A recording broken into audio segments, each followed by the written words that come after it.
فلا يملكون كشف الضر عنكم ولا تحويلا أولئك الذين يبلغون إلى ربهم الوسيلة أيهم أقرب ويرجون رحمته ويخافون عذابه إن عذاب ربك كان محظورا. سورہ بنی اسرائیل آیت نمبر 56 اور 57 آپ لوگوں کے سامنے تلاوت کرنے کی سعادت حاصل کی. گزشتہ درس میں یہ بات گفتگو اس موضوع پر جاری تھی کہ یہ جو آیات ہیں جب ان کے سامنے تلاوت کی جاتی ہے توحید سے متعلق تو عموماً ان کا جواب یہ ہوتا ہے کہ یہ آیات بتوں کے بارے میں ہیں. اس کا تعاقب کر رہے تھے. ایک حصہ آپ ملاحظہ فرما چکے ہیں, دوسرا حصہ آپ کے سامنے عرض کرتا ہوں. ان آیات کا ترجمہ ان کے معتبر ترین مترجم ان کے امام احمد رضا خان بریلوی صاحب نے ان الفاظ میں کیا ہے.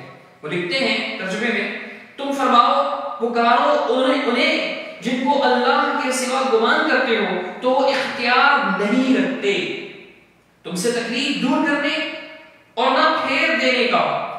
وہ مقبول بندے جنہیں یہ کافر پوچھتے ہیں وہ آپ ہی اپنے رب کی طرف وسیلہ ڈھونڈتے ہیں کہ ان میں کون زیادہ مقرب ہے, اس کی رحمت کی امید رکھتے ہیں اور اس کے عذاب سے ڈرتے ہیں.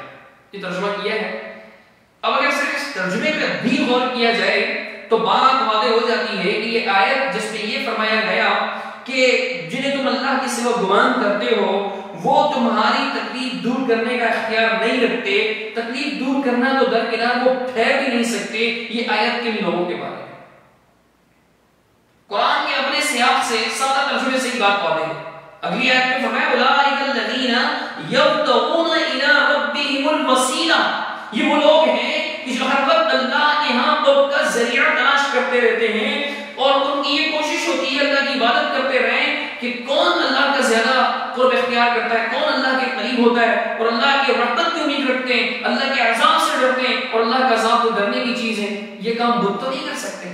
کہ بت یبتغون الی ربہم الوسیلہ, کیا بت جو ہے وہ وسیلہ تلاش کریں گے, قرب کے ذرائع تلاش کریں گے؟ کہ بتوں کی یہ کوشش ہوتی ہے آپس میں ایک دوسرے سے کہ کون اللہ کے زیادہ قریب ہے, کون سا بت اللہ کے قریب ہو سکتا ہے؟ یہ آیات بتوں کے بارے میں یقیناً نہیں ہے. جو لوگ دھوکہ دیتے ہیں کہ یہ آیات بتوں کے بارے میں ہے وہ عامت الناس کو بلا وجہ توحید کے راستے سے بھٹکانا چاہتے ہیں, توحید کے راستے سے ہٹانا چاہتے ہیں. حقیقت میں اگر غور کیا جائے تو بات واضح ہو جاتی ہے کہ یہ بتوں کا معاملہ ہی نہیں. بت عبادت کر نہیں سکتے, بت اللہ کے قرب کے ذرائع تلاش ہی نہیں کر سکتے.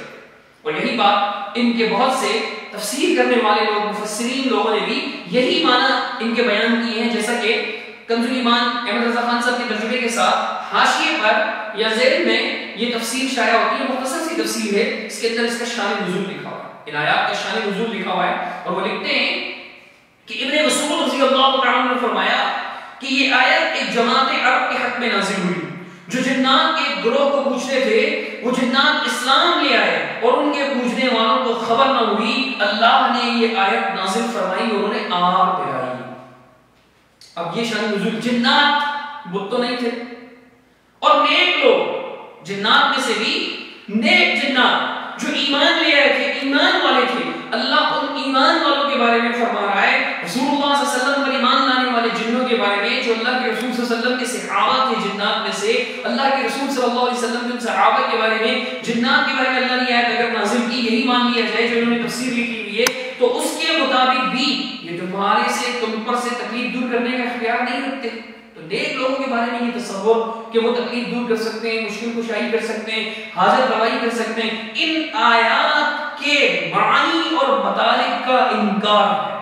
اللہ تعالیٰ سمجھ عطا فرمائے. اسی طرح نعیم الدین مراد آبادی صاحب نے اس کی تفسیر میں یہ بھی لکھا شان نزول کے نام سے کہ کفار جب قحط شدید میں مبتلا ہوئے اور نوبت یہاں تک پہنچی کہ کتے اور مردار کھا گئے اور سید عالم صلی اللہ علیہ وسلم کے حضور میں فریاد لائے اور آپ سے دعا کی, التجا کی, اس پر یہ آیت نازل ہوئی اور فرمایا گیا جب بتوں کو خدا مانتے ہو تو اس وقت انہیں پکارو اور وہ تمہاری مدد کریں, اور جب جانتے ہو کہ تمہاری مدد نہیں کر سکتے تو کیوں انہیں معبود بناتے ہو, جیسے کہ حضرت عیسیٰ اور عزیر اور ملائکہ. تو یہ بات انہوں نے لکھی ہے, یعنی یہ جو نیک لوگ عبادت کرنے والے یہ کون تھے؟ حضرت عیسیٰ, عزیر اور ملائکہ. اس کی تفسیر اولئک الذین یدعون یبتغون الی ربہم الوسیلہ, اس کی تفسیر کرتے ہوئے تین نام دیے. تو عیسیٰ علیہ السلام کے اتفاق نبی ہیں, عزیر علیہ السلام کے بارے میں یہ قول منقول ہے. اور ملائکہ واللہ کے نیک بندے لا یعصون اللہ ما امرهم ويفعلون ما یؤمرون، اس چیز کی نافرمانی نہیں کرتے جس کا اللہ نے حکم دیا ہوتا ہے، بس وہی کام کرتے ہیں جس کا اللہ نے حکم دیا ہوتا ہے. اللہ کی نافرمان نہیں، اللہ کے فرما بردار ہیں فرشتے. یہ بھی نیک لوگ ہیں، یہ اللہ رب العالمین کی عبادت میں مشغول رہتے ہیں. اتنی واضح آیات کو بتوں کے بارے میں کہنا نعیم الدین مراد آبادی صاحب کا، اور یہ کہنا کہ بتوں کو خدا مانتے ہو، یہاں بتوں کی بات نہیں چل رہی، یہاں نیک لوگوں کی بات چل رہی ہے کہ جن نیک لوگوں کو آپ مشکل کشا حاجت روا سمجھتے ہو، فلا یملکون کشف الضر عنکم، وہ تمہاری تکلیف کو دور نہیں کر سکتے. اس کا اختیار یملکون، مالک نہیں ہے اس کا اختیار نہیں ہے ان کے پاس، اس کی قدرت نہیں ہے ان کے پاس. اللہ رب العالمین نے انہیں یہ قدرت عطا ہی نہیں فرمائی. یہ مفہوم آیت کا، لیکن آیت کے اندر بت کا لفظ لانا ان کی مجبوری ہے، چونکہ ان کے عقائد کے خلاف ہے یہ عقائد. یہ آیات اس وجہ سے یہ بتوں کی تشریح لے آتے ہیں. حالانکہ اگر غور کریں تو ان کی اپنی تفاسیر سے واضح ہوتی ہے بات کہ بتوں کے بارے میں نہیں ہے. جیسا بت عبادت نہیں کرتے، میں عرض کر چکا.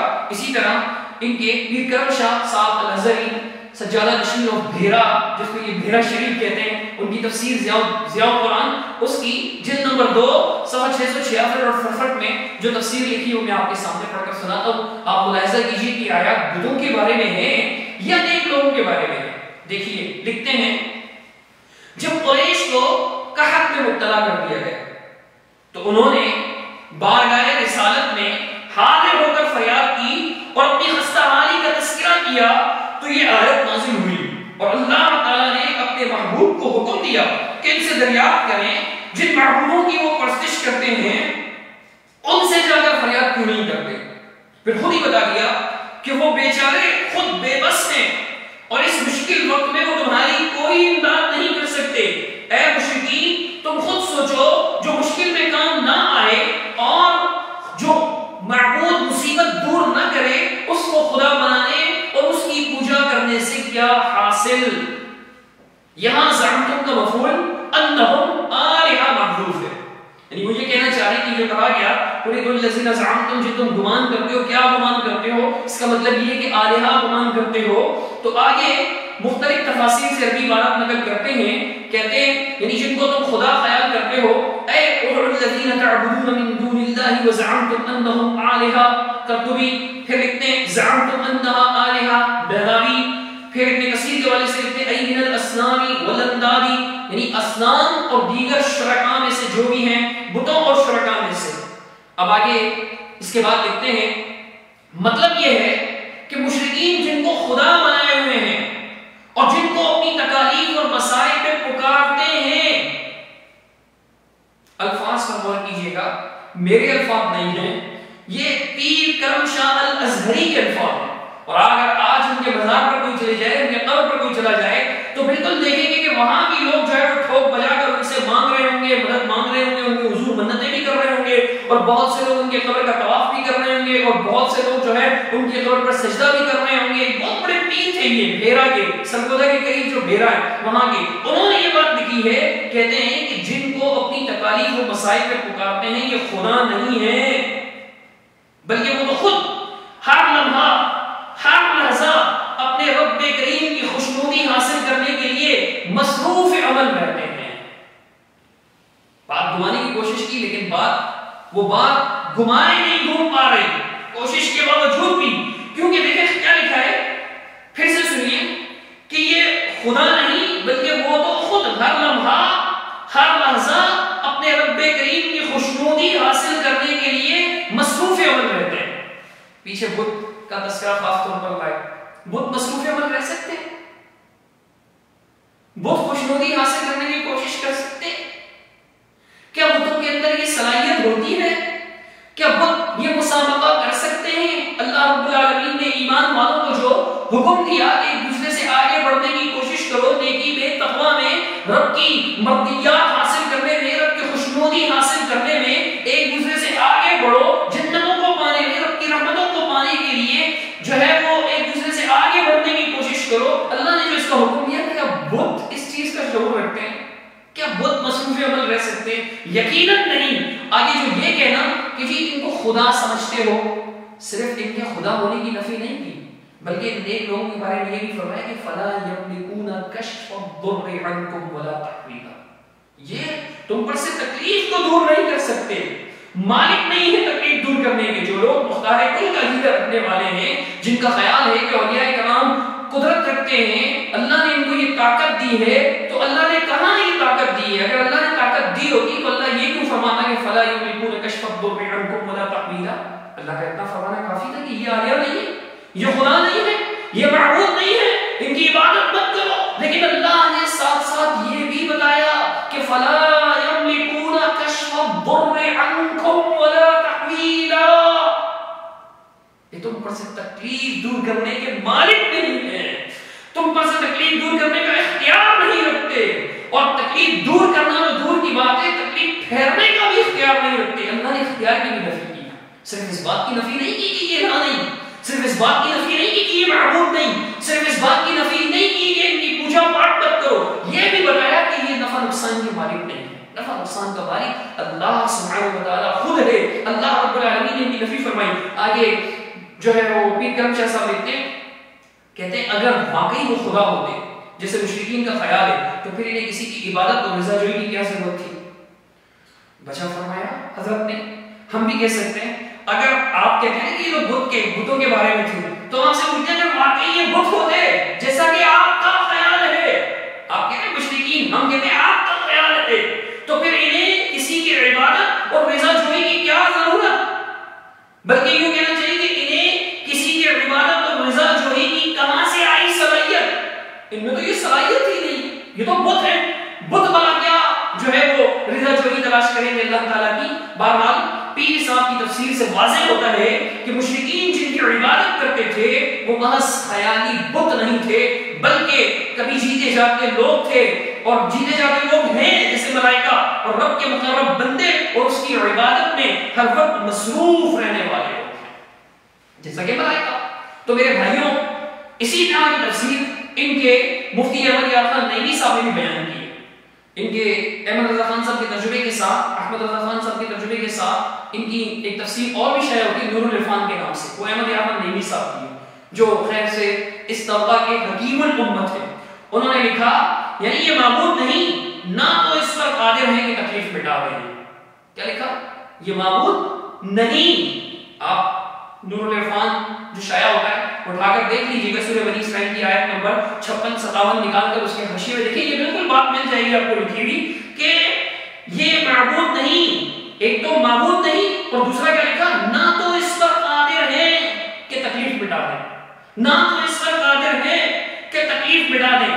پھر آگے لکھتے ہیں نہ اس پر کہ تم سے منتقل کر کے دوسرے پر ڈال دیں، نہ اس پر کہ تم سے منتقل کر کے دوسرے پر ڈال دیں۔ کتنے باتوں کی نفی ہوئی؟ 3 باتوں کی۔ ایک، معبود نہیں، 2 کہ وہ تم سے اس پر قادر ہے، نہ اس پر قادر ہے کہ تکلیف مٹا دیں۔ تیسرے نمبر کی کس چیز کی نفی کی؟ نہ اس پر کہ تم سے منتقل کر کے دوسرے پر ڈال دیں۔ چلیے یہی تفسیر مان لی جائے، 3 باتوں کی نفی کی، معبود ہونے کی بھی نفی، مشکل ڈالنے کی بھی نفی، اور مشکل کو پھیرنے کی بھی نفی۔ فرمایا کشف اور تعبیر میں یہی فرق ہے، حضرت فرمانے، اور آگے کہتے ہیں جیسے حضرت عیسیٰ، عزیر علیہ السلام اور فرشتے اور مومن جنات کو پوچھتے تھے، حالانکہ وہ جن حضور پر ایمان لا چکے تھے۔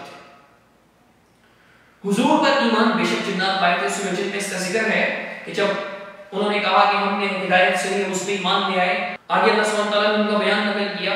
سورہ جن آیت نمبر 11 فرمایا وَأَنَّا مِنَّا الصَّالِحُونَ وَمِنَّا دُونَ ذَلِكَ وَكُنَّا طَرَائِقَ قِدَدًا، کہ ہم میں نیک لوگ بھی ہیں اور اس کے علاوہ دوسرے لوگ بھی ہیں، ہم ہمیشہ سے جو ہے مختلف گروہوں میں بٹے رہے ہیں، نیک لوگ، برے لوگ، اچھے برے لوگ، ہر طرح کے لوگ تھے۔ اسی طرح سورہ جن کی آیت نمبر 14 میں اللہ رب العالمین نے فرمایا وَأَنَّا مِنَّا الْمُسْلِمُونَ وَمِنَّا الْقَاسِطُونَ فَمَنْ أَسْلَمَ فَأُولَئِكَ تَحَرَّوْا رَشَدًا، فرمایا کہ ہم میں مسلم بھی ہیں اور ہم میں اللہ رب العالمین کے نافرمان لوگ بھی ہیں۔ فرمایا کہ جس نے اسلام قبول کیا، فمن اسلم، بس جس کوئی اسلام لایا، اللہ کا فرمانبردار ہوا، فرمایا فاولئک تحروا رشدا، بس یہی وہ لوگ ہیں کہ جنہوں نے رشد کا یعنی سیدھے راستے کا قصد کیا۔ ان ایک لوگ ہیں، ان کی نیکی کا ذکر حضور پر جو ایمان لائے تو صحابہ ہوئے، صحابہ کرام اولیاء ہوتے ہیں، جنات کے اولیاء ہیں وہ، لیکن اللہ رب العالمین فرما رہے ہیں کہ وہ تمہاری مشکل کشائی نہیں سکتے، حاجت روائی نہیں کر سکتے، تمہاری تکلیف دور نہیں کر سکتے. ان کی ان تفاصیل سے واضح ہے کہ نیک لوگوں کی پوجا پاٹ پرستش کرنے کا کوئی فائدہ نہیں. ان کے تمام بڑوں نے یہ تسلیم کیا. لہٰذا یہ دھوکہ دینا کہ یہ بت تھے، یہ بت تھے، یہ قرآن و حدیث کی تعلیمات کی بھی نفی ہے. جیسا کہ حصہ اول میں بھی ہم آپ کو دلائل دے چکے قرآن سے، قرآن مجید سے اور احادیث سے.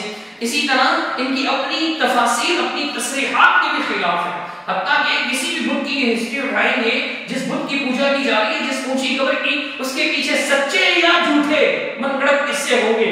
اس کی سچی نیکی کا تذکرہ ہوگا، یعنی واقعی وہ نیک ہوں گے یا لوگوں نے ان کو نیک مشہور کر دیا ہوگا. ان کے واقعی کمالات ہوں گے یا لوگوں نے ان کے کمالات مشہور کر دیے ہوں گے. مثال کے طور پہ ہندوؤں کا معروف بت ہے کرشن کنہیا، معروف بت جس کی وہ پوجا کرتے ہیں. اس کے بارے میں کسی اور نے نہیں، ان کے امام اور ان کے اعلیٰ حضرت احمد رضا خان صاحب بریلوی نے اپنی کتاب ملفوظات میں، جو نوری کتب خانہ لاہور کی چھپی ہوئی، اس کے صفحہ نمبر 160 پر لکھا ہے کہ ایک واقعہ بیان کرتے ہوئے انہوں نے یہ بیان کیا. احمد رضا خان صاحب نے کہتے ہیں سب سنان شریف میں سیدی ابو الفتح کا وقت واحد میں 10 مجلسوں میں تشریف لے جانا تحریر فرمایا ہے. یعنی اس کتاب میں لکھا گیا ابو الفتح تھے کوئی، وہ جی 10 جگہوں پر تشریف لے گئے تھے.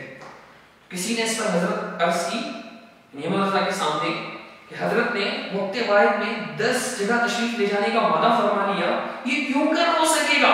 میں کیسے ہو سکے گا؟ ایک انسان ایک وقت میں 10 جگہ پہنچ جائے، یہ کیسے ہو سکے گا؟ شیخ نے فرمایا، احمد رضا خان صاحب بیان کرنے والے، نقل کرنے والے سب سنابل نامی کسی کتاب کے حوالے سے، شیخ نے فرمایا کرشن کنہیا کافر تھا اور ایک وقت میں کئی جگہ موجود ہو گیا. ابو الفتح اگر جو ہے چند جگہ ایک وقت میں ہو گیا تو کیا تعجب ہے؟ یہ قصہ میں نے صرف اس لیے پیش کیا، مجھے اس سے اتفاق نہیں، یقیناً کوئی بھی عقلمند اس سے اتفاق نہیں کر سکتا. لیکن بات کیا ہے، بتانا کیا چاہ رہا ہوں، کوٹ کرنے کا مقصد کیا ہے کہ احمد رضا خان صاحب کرشن کنہیا کے بارے میں کیا کہہ رہے ہیں، جس سے قتل کر رہے ہیں وہ کیا کہہ رہے ہیں کہ جناب کرشن کنہیا ایک وقت میں 10 جگہ کئی جگہ موجود تھا. 10 جگہ تشریف یعنی کہ لے جا کئی جگہ موجود تھا کرشن کنہیا، ایک وقت میں کئی جگہ موجود ہو گیا. یقیناً یہ جھوٹی بات ہے، ہندوؤں کی طرف سے مشہور کی ہوئی. اب کسی بھی ہندو سے پوچھ لے، آپ کے قریب رہتا ہو، جاننے والا ہو، اس سے پوچھ لیں کہ فلاں بت کی پوجا کیوں کرتے ہو، فلاں کی، سب کی یہ لوگ باقاعدہ رامائن کے نام سے ان کی قصے موجود ہیں، ان کی کہانیاں موجود ہیں جو سناتے ہیں، ان کی بڑی بڑی کرامتیں سناتے ہیں کہ بھائی یہ لوگ بڑے پہنچے ہوئے تھے، اس وجہ سے ان کی پرستش کر رہے ہیں، ان کی پوجا پاٹ کر رہے ہیں. تو محض خیالی بت نہیں تھے، قرآن و سنت کے دلائل سے بھی اور شرک کرنے والے قوم کے احوال دیکھ کر بھی یہی واضح ہوتا ہے کہ ان بتوں کے پیچھے مختلف سٹوریز تھیں، ان بتوں کے پیچھے مختلف کہانیاں تھیں، اور بعض واقعتاً نیک تھے اور بعض کو نیک مشہور کر دیا گیا، بعض کے واقعی کمالات تھے جو اللہ کے انبیاء علیہ السلام نیک لوگ تھے، ان کی معجزات تھے، اور بعض کے بارے میں من گھڑت کہانیاں مشہور کر دی گئی اور اس طرح لوگ ان کی پوجا پاٹ پہ مشہور ہوئے. تو یہ کہہ کر بات ٹال دینا کہ آیت بتوں کے بارے میں ہے، قرآن حدیث اور اپنی تصریحات کا انکار ہے. اللہ رب العالمین مجھے آپ کو ہم سب کو سمجھنے کی توفیق عطا فرمائے.